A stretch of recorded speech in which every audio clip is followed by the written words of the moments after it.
tutuloy natin ang kwento.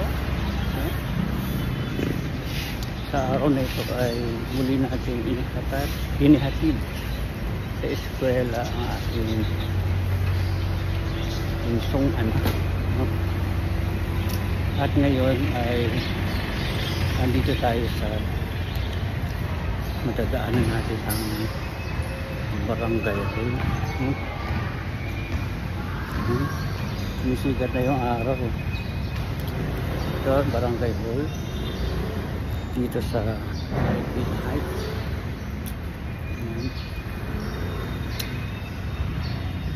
Napakagandang barangay hall, kalinis.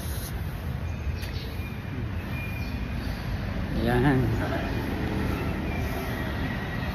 meron sila dito at barangay center. Ayun ang barangay center. Ito naman yung barangay police station.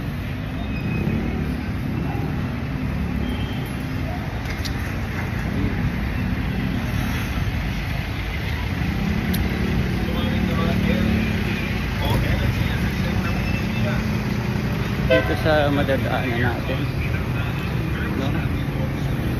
Yan, traffic na. Marami ng mga magulang naghahatid sa kanilang mga anak. Traffic na. Yan.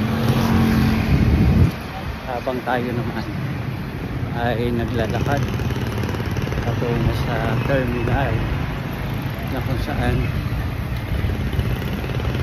doon tayo sasakay papuntang office. Yan, dito na dinadaanan pa, no? Papansin nyo, ang daming naglalakad, mga nagtutrapping yan. Halos karamihan sa kanila mga seniors na.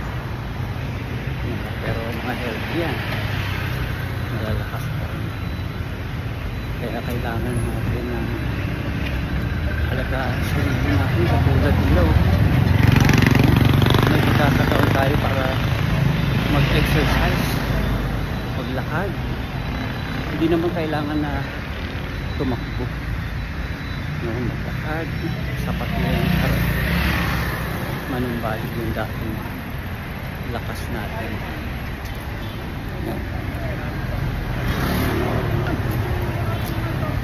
Napakarami din.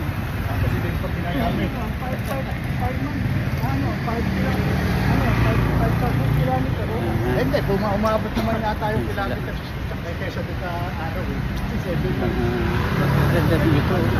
Napakalamig ng panahon. Puro puno. Ito ang dapat natawagin, ano, the Green City.